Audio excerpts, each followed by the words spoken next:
¿Qué harías si supieras que hay una promesa antigua, una profecía que predice la victoria de un rey humilde pero lleno de poder? Un rey que viene no para conquistar con ejército, sino para traer salvación y justicia, no solo para su pueblo, sino para todos. En este episodio vamos a explorar cómo un mensaje antiguo cobra vida hoy, mostrándonos que aunque todo parece perdido, hay esperanza en un rey que viene a salvarnos.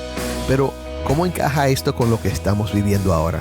¿Qué significa para ti y para mí que este rey se presente de manera tan inesperada?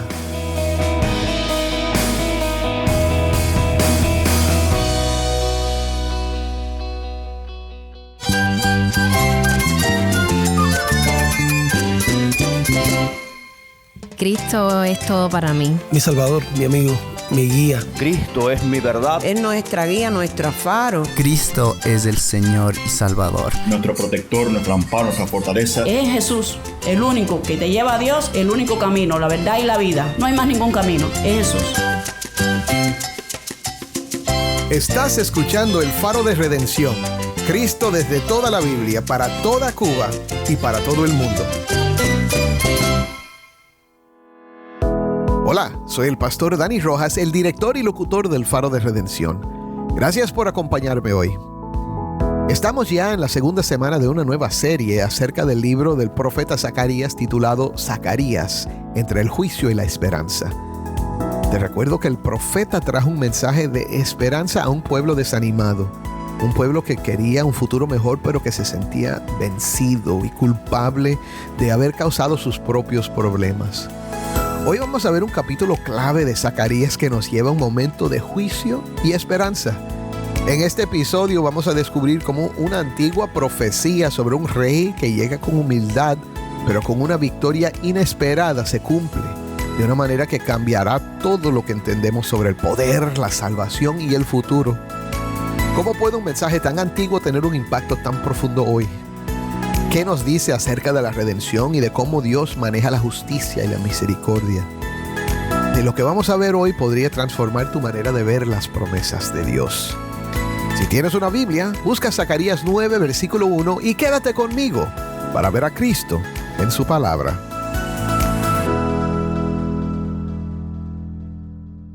Bueno, mis hermanos, estoy aquí reunido con mis queridos amigos, el pastor José Prado y el hermano Jason Arévalo, y ellos me acompañan hoy para hablar acerca del capítulo 9 de Zacarías. Bienvenidos al programa, mis hermanos. Amén, Dani, gracias por tenernos acá y gracias a todos los que nos están escuchando.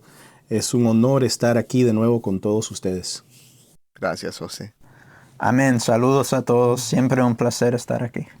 Gracias, Jason. De verdad que yo disfruto estos momentos con ustedes.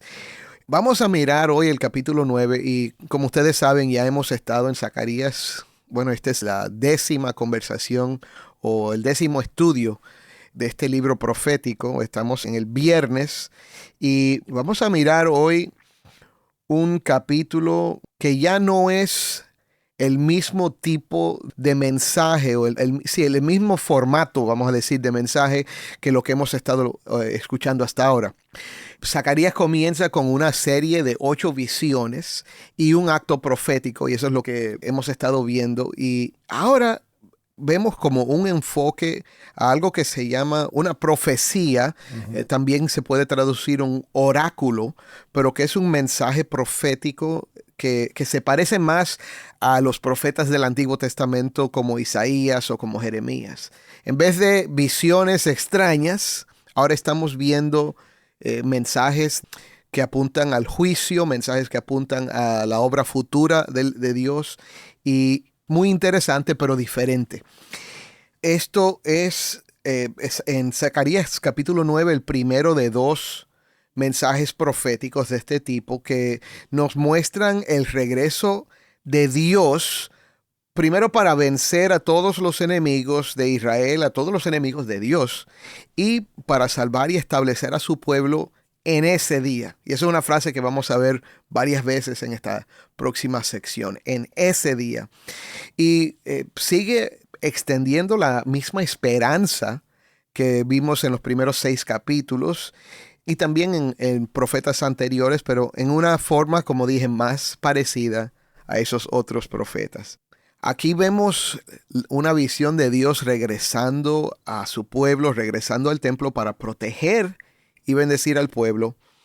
Pero el capítulo se enfoca más bien en un rey futuro, un rey humano que va a ser esa esperanza profética que Dios le había prometido a Israel. Así que vamos a hablar de esto de el Mesías. Y de hecho vamos a ver una profecía que tiene un papel muy central en muchas de nuestras iglesias este domingo que viene. Hoy, si están escuchando en el momento que el programa va a salir al aire, es el viernes antes del Domingo de Ramos, el día en que celebramos la entrada triunfal a Jerusalén. Y vamos a ver esa profecía aquí en Zacarías capítulo 9. Pero bueno, vamos a comenzar. ¿Por qué no leemos? Comencemos Zacarías capítulo 9. José, ¿por qué no nos lees Zacarías 9 del 1 al 8? Ok. Esta es la palabra del Señor. Dice así. Profecía de la palabra del Señor contra la tierra de Abrac y Damasco, su lugar de reposo, porque hacia el Señor están puestos los ojos de los hombres y de todas las tribus de Israel. Y también Hamat, que linda con ella, y Tiro y Sidón, aunque sean muy sabias. Tiro se ha edificado una fortaleza, y ha amontonado plata como polvo, y oro como barro de las calles. He aquí el Señor la despojará. Arrojará al mar su riqueza, y ella será consumida por el fuego. Ascalón lo verá y temerá. También Gaza, y se retorcerá con gran dolor.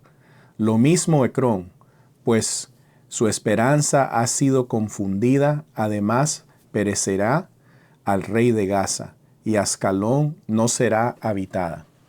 Un pueblo bastardo habitará en Asdod, y yo destruiré el orgullo de los filisteos. Quitaré la sangre de su boca y sus abominaciones de entre sus dientes. Entonces él será también un remanente para nuestro Dios. Será como una tribu en Judá, y Ecrón será como el Jebuseo, y yo acamparé junto a mi casa como un guardián, para que nadie vaya ni venga, y no pasará más sobre ellos el opresor, porque ahora he visto con mis ojos. Wow, wow. La palabra del Señor, amén. Bueno, ¿qué vemos aquí? ¿Qué vemos en esta sección? Bueno, aquí vemos el juicio contra las naciones vecinas. Es literalmente el título que tengo puesto aquí en mi Biblia. Y lo que vemos es un juicio que viene de una manera única, porque no viene con caballos, no viene con espada, sino viene por la palabra del Señor. Wow. Porque dice en el versículo 1, profecía de la palabra del Señor contra, y después sigue el pasaje describiendo cada nación y el juicio que el Señor tiene contra esos países. Así que el juicio es por la palabra de Dios, por la palabra del Señor.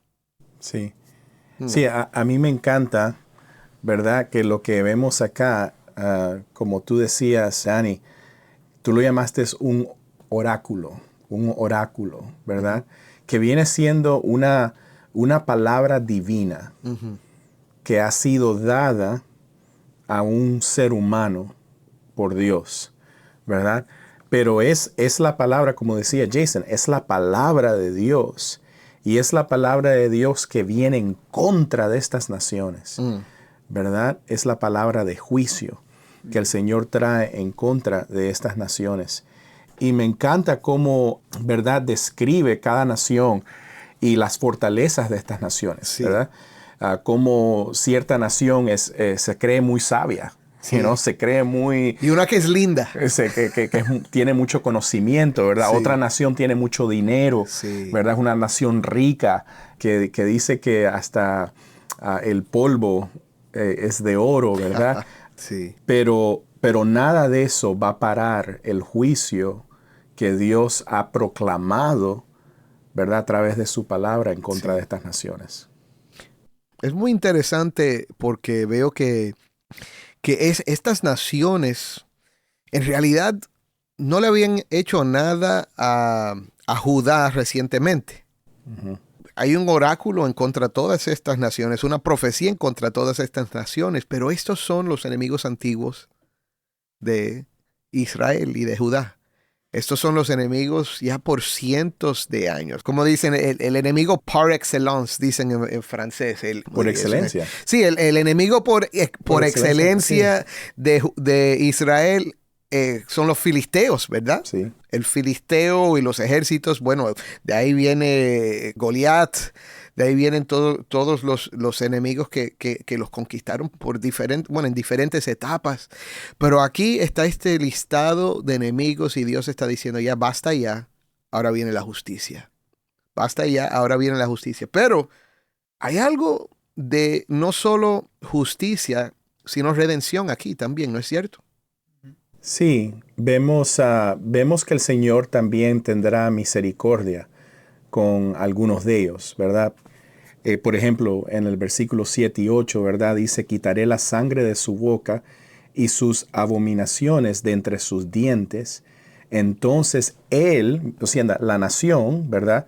Será también un remanente para nuestro Dios. Quiere decir que muchos de ellos van a ser convertidos hacia el Señor, se van a arrepentir hacia el Señor. Y el Señor va a quitar la sangre de su boca. En otras palabras, estamos hablando de una limpieza, ¿verdad? De una redención en la cual muchos de ellos vendrán a ser parte del remanente de Dios. Wow, serán como una tribu en Judá. Eso es misericordia, eso es redención. Sí. Wow. Sí, increíble. Los filisteos. Los filisteos.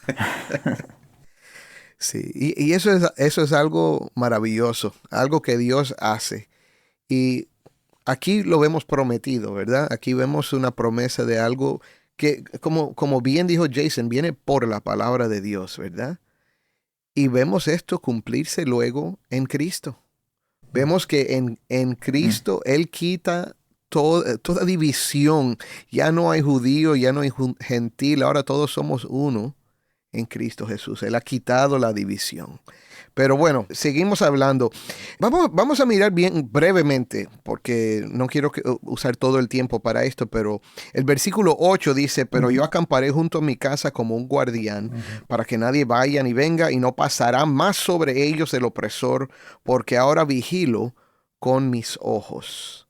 Antes de empezar a grabar, José me estaba comentando que como que parece extraño al leerlo, porque sabemos que en el años 70 después de Cristo, Roma va a destruir, va a arrasar la ciudad de Jerusalén, el templo queda destruido, miles y miles de judíos mueren y otros van exiliados a diferentes partes del imperio y se realiza la diáspora de los judíos alrededor del mundo a partir de esto. Entonces, hablemos un poco acerca de esto, porque estoy seguro que alguien va a leer esto y va a decir, bueno, pero entonces Dios estaba mintiendo o no se cumplió su promesa. Sí. ¿Qué podemos decir acerca de esto? Sabes, muchas veces nosotros vemos en palabras proféticas, vemos un doble cumplimiento de esa palabra, en la cual el Señor está hablando a las generaciones que esa palabra es dirigida, ¿verdad? Pero también está hablando de un futuro. Y yo creo que en verdad estas palabras de juicio en contra de estas naciones se cumplieron antes de la venida de Cristo. Sí. ¿Ves? Se cumplieron cuando Alejandro el Grande, sí, ¿verdad? De Grecia, arrasó, ¿verdad? Desde Europa, ¿verdad? Él hasta Asia. Sí. Y él fue conquistando nación tras nación. Y nosotros vemos históricamente cómo él conquistó todas estas naciones que se habla aquí en estos versículos, ¿verdad? Pero cuando él llega a Jerusalén, ¿Qué pasa? Él no conquista Jerusalén. No. ¿Verdad? Y es más, el maestro Josefo, El historiador Josefo, ¿verdad? Un historiador judío contemporáneo con Cristo, ¿verdad? Él escribe en sus escrituras sobre Alejandro llegando a las puertas de Jerusalén y cómo fue recibido por los sacerdotes de Jerusalén vestidos en sus vestimentos, ¿verdad? De blanco, y la multitud esperando, ¿verdad? Que Alejandro llegara y simplemente los conquistara. Pero ellos habían hecho sacrificio al Señor, ellos habían preparado, ¿verdad? Orado al Señor, ¿verdad? Que los mantuviera. Y dice Josefo que Alejandro, ¿verdad? Llega y más bien da honor a los sacerdotes. Y cuando sus tropas le preguntan al gran Alejandro, ¿verdad? ¿Cómo es posible? Todo el mundo ha tenido que doblar su rodilla a ti. ¿Cómo es posible que tú honres a estos hombres? Él les contestó, no es que yo lo esté honrando, pero es que yo recibí por parte de un sueño de Dios quiénes estos hombres eran. Wow. Y Alejandro no conquistó a Jerusalén. Entonces ahí vemos nosotros, ¿verdad? El cumplimiento de esta promesa de que todos estos países iban a ser conquistados, iban a ser destruidos, de que el juicio de Dios iba a venir. Y vino, ¿verdad? Pero que Dios iba a guardar a su pueblo, amén, a su casa, amén, ¿verdad? Y eso lo vemos. Tremendo. Gracias, José. Una lección histórica ahí. Entonces, sí, vemos que esto se cumplió y es muy probable que se cumplió en ese momento. Dios protegió. Y bueno, sí, después el Señor permitió que Jerusalén fuera destruida por los romanos en el año 70 después de Cristo, pero ya era después de que como nación habían rechazado al Mesías, habían rechazado al Señor. Y entonces Dios no cambia, pero las cosas cambian, ¿verdad? Porque Dios es fiel a su palabra. Él cumple su palabra. Bueno, vamos ahora a la sección que todos conocemos. Dice el versículo 9, regocíjate sobremanera, hija de Sión, da voces de júbilo, hija de Jerusalén. Tu rey viene a ti, justo y dotado de salvación, humilde, montado en un asno, en un pollino, hijo de asna. Y esa profecía, cuando uno la ve ahí, quizás no entiende el significado, pero esto se cumple en Cristo Jesús. Pero hablemos acerca de esta imagen, qué es lo que significa después de la descripción de la derrota de los enemigos, la descripción de la protección de Dios, cuando Él dice, ahora vigilo con mis ojos, entonces viene este mensaje, regocíjate. ¿Qué es lo que está diciendo el Señor a través de esta profecía? Sí, aquí nosotros vemos, ¿verdad? Esa profecía del Señor de que el rey venía en victoria, que el rey venía trayendo salvación a su pueblo. Sí, ¿verdad? Triunfo, salvación a su pueblo. Nosotros sabemos, ¿verdad?, que muchas personas esperaban un rey diferente, ¿verdad? Un rey conquistador, ¿verdad? Un rey que venía a liberar al pueblo de la opresión romana, sí, ¿verdad? Y no fue eso lo que Jesús vino a hacer. Pero sí, Jesús vino en victoria, ¿verdad? Jesús viene, Jesús cumple esta profecía cuando Él entra a Jerusalén, ¿verdad? Lo que nosotros llamamos el Domingo de Ramos, ¿verdad? Que es el domingo antes del Viernes Santo, donde Él es crucificado, ¿verdad? Lo que llamamos la Semana Santa. Y Jesús entra a Jerusalén y entra exactamente de la misma manera que lo describe aquí Zacarías, ¿verdad? De la misma manera, o sea, en un burro, en un asno, Sí. ¿verdad? Que no era ni de él, fue prestado, ¿verdad? Fue prestado, o sea, humilde, Sí. un rey humilde, Mm, un rey que se ha humillado, ¿verdad? Que viene a salvarnos, viene a salvarnos. wow. A mí me encanta el versículo 11, Dani, porque dice, y en cuanto a ti, por la sangre de mi pacto contigo. Y mis hermanos, ese pacto fue hecho en la cruz del Calvario. Amén. ¿Verdad? Es la sangre del pacto, la cual el rey humilde vino a conquistar. ¿Pero qué conquistó? ¿Verdad? Él conquistó la salvación, él conquistó la muerte, el pecado, ¿verdad? Él conquistó nuestros enemigos. Él vino y él fue el juicio en contra de nuestros enemigos. Wow. Fue puesto en él, ¿verdad? Para él ser el victorioso rey que viene a salvarnos. Amén. Amén. Ahora, hay mucho más que dice este pasaje. Vemos a Cristo como el vencedor. Lo vemos entrando humilde en el asno. Y entonces vemos también un mensaje para el pueblo de Dios. Pero, ¿cómo podemos resumir esta última sección? Vamos a darle resumen a la última sección porque no nos queda mucho tiempo, pero creo que sí debemos hablar acerca de lo que Dios está prometiendo aquí. Yo creo que el resumen viene en el versículo 16. Los salvará el Señor su Dios aquel día como rebaño de su pueblo, porque como piedras de una corona brillan sobre su tierra. Pues cuánta es su gracia y cuánta su hermosura. El trigo hará florecer a los jóvenes y el vino nuevo a las vírgenes. Amén. Amén. Amén. Entonces el resumen es ese. Es ese. Hermanos, es salvación. Es salvación. Es salvación, pero en la salvación hay tantas cosas aquí, ¿verdad? Mira, me encanta cómo dice el versículo 11, que Él ha librado a los cautivos de las cisternas en las que no hay agua. ¿Cuántas veces el Señor, a través de los profetas, por ejemplo, Jeremías, yo sé que Jeremías le dice al pueblo, ¿verdad? Cuando el Señor dice que este pueblo, ¿verdad? Me ha abandonado a mí para hacer cisternas que no sostienen agua, ¿verdad? En otras palabras, yo, la fuente de agua viva, ¿verdad? Me han abandonado a mí para hacer sus propias cisternas. Pero aquí el Señor nos está salvando de esas cisternas que no tienen agua, ¿verdad?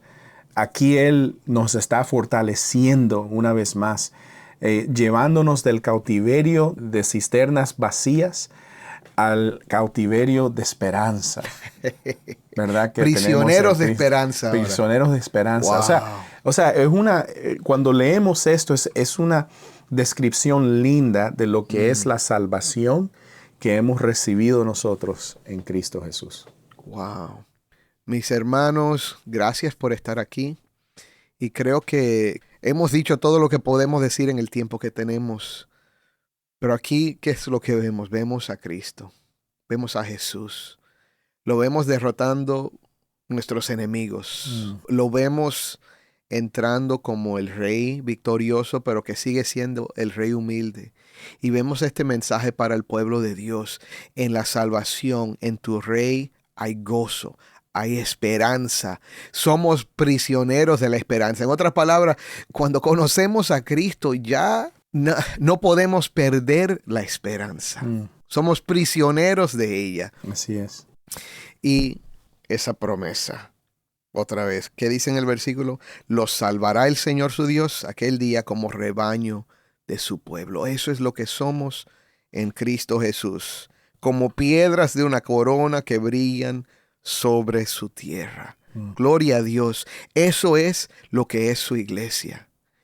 Llamados a brillar la luz de Cristo en este mundo, llamados a ser un faro de redención, un faro de esperanza para que la gente pueda ver que hay seguridad y hay salvación en Cristo Jesús. Amén. Y tú, mi hermano, si estás escuchando y todavía no has puesto tu fe en este Rey que vino humilde y manso, pero que murió en la cruz por tus pecados, si todavía no has puesto tu fe en Él, ¿qué estás esperando? Aparte de Cristo no hay salvación, no hay esperanza. Tus pecados te destruirán. Aparte de Cristo no hay esperanza porque el alma que peca muere. Y no estamos hablando de muerte física, estamos hablando de una separación eterna. Pero Cristo llevó tus pecados en la cruz. Cristo derrotó tus enemigos en la cruz. Ya la muerte no tiene por qué ser un problema. Ya la tumba no tiene por qué ser un problema. Si Cristo resucitó y todos los que creen en Él tienen perdón de sus pecados y tienen la promesa de vida eterna juntamente con Él. Así que hoy te invito, si no has creído, a poner toda tu fe en Jesucristo. Y si ya eres creyente, hoy te invito a descansar en esto y regocijarte en tu Rey. Créelo. Amén. Oremos. Padre, te damos gracias por tu palabra. Gracias por mis hermanos José y Jason que estuvieron conmigo hoy. Padre, ahora te pedimos que nos ayudes a celebrar todo lo que tú has hecho por medio de Cristo. Gracias, Señor, por la justicia que tú traes, Señor. Gracias, Señor, porque a nosotros que somos parte por nacimiento de los enemigos tuyos, Señor, nos has hecho hijos por medio de Cristo, por medio de ese Rey humilde que entró a Jerusalén hace 2000 años. Oh Padre, humilde sobre el pollino de un asno, para entonces entregar su vida y morir por nosotros. Gracias, Señor, porque en su muerte, Padre, obtenemos perdón y en su resurrección obtenemos vida. Gracias, Señor, porque tú lo has hecho. Hoy danos fe para seguir creyendo y descansando en esto. Y ayúdanos cada día a vivir como hijos tuyos en este mundo, para tu gloria, para el bien de nuestro vecino, para el bien de nuestro barrio, de nuestra comunidad. Oh Señor, para ser tu luz y brillar en este mundo para ti. En el nombre de Cristo. Amén.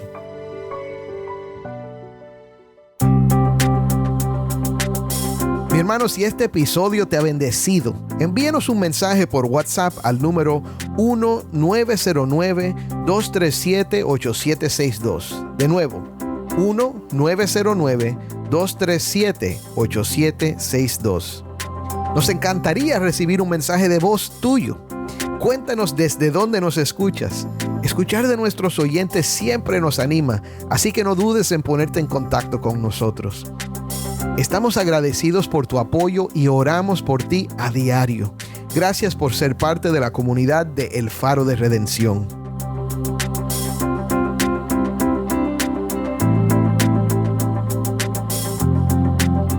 El Faro de Redención es ministerio de Haven Ministries. Nuestro productor ejecutivo es Moisés Luna. Desde Cuba, nuestra productora de contenido cubano es Jennifer Ledford. A cargo de nuestras redes sociales, Mariana Warren. Soy el pastor Dani Rojas. Te invito a que me acompañes la próxima semana aquí en El Faro de Redención. Cristo desde toda la Biblia para toda Cuba y para todo el mundo.